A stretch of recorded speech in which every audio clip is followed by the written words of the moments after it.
নমস্কার দর্শক বন্ধুরা, আমি প্রতিমা কুকিং উইথ প্রতিমা চ্যানেলে তোমাদের সবাইকে আবারও একবার আন্তরিকভাবে সুস্বাগতম। আশা করি বন্ধুরা তোমরা সবাই খুব ভালো আছো, সুস্থ আছো।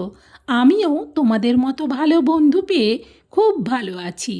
আজকের রেসিপিটা শুরু করার আগে যে সমস্ত বন্ধুরা আজকে প্রথম আমার রেসিপি দেখছো, তোমরা আমার আরও রেসিপি দেখতে চাইলে অবশ্যই আমার বন্ধু হয়ে আমার পাশে থেকো। আমার জানা রেসিপিগুলো খুব সহজেই বাড়িতে বানিয়ে নিতে পারবে। আমার রেসিপিগুলো যেমন স্বাস্থ্যকর তেমনই সুস্বাদু। আর বন্ধুরা, যদি রেসিপিটা ভালো লাগে একটা লাইক দিতে কিন্তু ভুলো না। একটা লাইক রেসিপি শেয়ার করার উৎসাহ অনেক বাড়িয়ে দেয়। দেখো, আজকে আমি তোমাদের সাথে হাতে মেখে এঁচোড় রান্না করব। এইভাবে হাতে মেখে এঁচোড় রান্না করলে দুর্দান্ত টেস্টি হয়। একবার এইভাবে বানিয়ে দেখো। আমি এখানে হাফ এঁচোড় নিচ্ছি। এবার এই এঁচোড়টাকে আমি সবের প্রথম ভালো করে কেটে পরিষ্কার করে ধুয়ে নিয়ে ফিরে আসব। তোমরা কিন্তু স্কিপ করে দেখো না, তাহলে বুঝতে পারবে না। চলো সবের প্রথম এঁচোড়টা কেটে ধুয়ে নিয়েই ফিরে আসছি। দেখো, এঁচোড়টা কাটার পর ধুয়ে একেবারে কোড়াতেই নিয়ে নিয়েছি। আর এইভাবে এঁচোড়টা কিন্তু একটু বড় বড় পিস করে কেটেছি। এই এঁচোড়ে দিয়ে দেবো আমি দুটো আলু। আমি এখানে দুটো মিডিয়াম সাইজের আলুকে 4 টুকরো করে নিয়েছি। এই এঁচোড়ের সাথে দুটো আলু দিচ্ছি, তবে তোমরা তোমাদের পরিমাণ অনুযায়ী আলু আর এঁচোড় নিও। এখন এই ধোয়া এঁচোড়ে দিয়ে দিচ্ছি পরিমাণ মতো লবণ, আর দেব লবণের পরিমাণে চিনি, আর দিয়ে দিচ্ছি পরিমাণ মতো হলুদ। এবার দিয়ে দেবো আদা পেস্ট। এখানে চা চামচের মাপে ভর্তি করে একেবারে 1 চামচ। আর দিচ্ছি টমেটো পেস্ট। এখানে একটা গোটা বড় সাইজের টমেটোর পুরো পেস্টটাই দিয়ে দিলাম।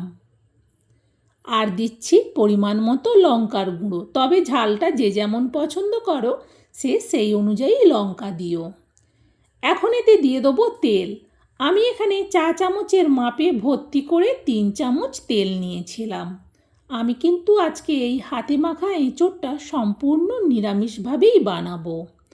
এখন ভালো করে মশলা শুদ্ধ এঁচোড় আলু সব কিছুকে মেখে নেব। অনেকে এইভাবে খেয়েছো হয়তো, কিন্তু যারা কখনো খাওনি একবার এইভাবে হাতে মেখে এঁচোড়টা রান্না করে দেখো, দুর্দান্ত টেস্টি হয় খেতে। দেখো, মশলাটা ভালো করে এঁচোড়ে মাখানো হয়ে গেছে। এইভাবে মেখে নেওয়ার পর এটাকে কিন্তু ঢেকে রেখে দেবো। মিনিট 10 মতো রাখতে পারলে খুব ভালো, আর না হলে কমসে কম মিনিট 5 রেখে দিও। ততক্ষণে এটা কিন্তু সুন্দরভাবে জড়ে যাবে। আমি ঘড়ি ধরে মিনিট 10 বাদেই ফিরে এলাম। এখন ঢাকনাটা সরাচ্ছি। এতে কিন্তু অনেকটাই জড়ে গেছে, সেটা বোঝা যায়। এর তলাতে কিন্তু অনেকটা জল ছেড়ে দিয়েছে। এখন এটা রান্না করে নেওয়ার জন্য একেবারে রেডি। চলো এটা গ্যাস জেলে গ্যাসে বসিয়ে দিই। গ্যাস জেলে বসিয়ে দেওয়ার পর এবার খুন্তি দিয়ে এই এঁচোড় আলুকে একটুক্ষণ নাড়াতে থাকবো। এতে যে তলাতে যে জলটা বেরিয়েছে সেই জলটা যতক্ষণ না শুকোচ্ছে ততক্ষণ একটু এইভাবে খুন্তি দিয়ে নাড়াতে থাকবো।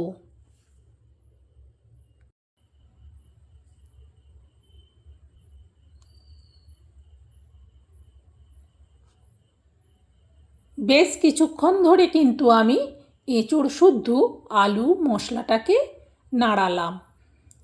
এতে লবণ মাখানোর ফলে একটু জল জল ভাব হয়েছে। তারপর টমেটো পেস্ট দিয়েছিলাম, সেটার কারণেও জল জল হয়েছে। এটা একটু ঢেকে দিচ্ছি, গ্যাসটা বাড়ানোই থাকবে। প্রায় মিনিট 3 বাদে কড়ার থেকে ঢাকনাটা সরাচ্ছি। কড়াটাকে চিমটা দিয়ে ধরে নিচ থেকে ভালো করে উপর পর্যন্ত এঁচোড় আলুকে নাড়াতে থাকবো। এতে যে জলটা বেরিয়েছিল সেই জলটা কিন্তু এখন আর নেই, জলটা শুকিয়ে গেছে। জলটা শুকিয়ে যাওয়ার পরও কিন্তু মিনিট 2 ভালো করে এঁচোড় আর আলুটাকে আমি নাড়ালাম। এখন এটা একেবারে রেডি। এবারেতে দিয়ে দেবো এক্সট্রা জল। প্রথমে জলটা দিলাম কিছুটা, দেওয়ার পর খুন্তি দিয়ে একটু আগে নাড়িয়ে দেখে নিচ্ছি। এইভাবে নাড়িয়ে দেখে নেওয়ার পর যে যেমন ঝোল রাখতে চাইবে সে সেই মতো জল দেবে। আমি এতে আরেকটু জল দেব, কারণ এঁচোড় বড় বড় করে কেটেছি, সেই এঁচোড়টা সেদ্ধ হবে, সেই জন্যে আরও একটু জল দিলাম। জল দেওয়ার পর এটাকে ঢেকে দেবো। গ্যাসটা কিন্তু বাড়ানোই থাকবে, তাহলে তাড়াতাড়ি ফুটে উঠবে। ফুটে ওঠার আওয়াজ হতেই আমি কড়ার থেকে ঢাকনাটা সরাচ্ছি। দেখো তরকারিটা সুন্দরভাবে ফুটে গেছে। এবার খুন্তি দিয়ে ভালো করে আগে নাড়িয়ে দেখে নিলাম। এইভাবে দেখে নেওয়ার পর এটাকে ঢেকে দেবো। আবার গ্যাসটাকে কিন্তু একেবারে লোতে করে দিলাম। প্রায় মিনিট 3 বাদে আবারও আমি কড়ার থেকে ঢাকনাটা সরাচ্ছি। দেখো তরকারিটা আস্তে আস্তে ফুটছে। আগে খুন্তি দিয়ে একবার উল্টে পাল্টে নাড়াচাড়া করে দেখে নেব। দেখে নেওয়ার পর একটু খুন্তি দিয়ে আলু একটা কাটলেই বোঝা যাবে যে এখনও সেদ্ধ হতে একটু বাকি আছে, যেহেতু এঁচোড় আলু বড় বড় করে কেটেছি তো। এখন আমি এতে দিয়ে দেবো সয়া সস। আমি এখানে চা চামচের মাপে 1.5 চামচ সয়া সস নিচ্ছি। পুরো সয়া সসটা দিয়ে দিলাম। আর দেব টমেটো সস। আমি এখানে চা চামচের মাপে ভর্তি করে 2 চামচ টমেটো সস দিলাম। এই বাটিটা ধুয়ে অল্প একটুখানি জল এতে দিয়ে দিলাম। খুন্তি দিয়ে ভালো করে দুটো সসকেই এই এঁচোড়ের তরকারির মধ্যে মিশিয়ে দিলাম। এইভাবে মিশিয়ে দেওয়ার পর এটা আরও একটুক্ষণের জন্য ঢেকে দেবো, তাহলে এঁচোড় আলুটা একেবারে ভালো করে সেদ্ধ হয়ে যাবে। গ্যাসটা কিন্তু কমানোই থাকবে।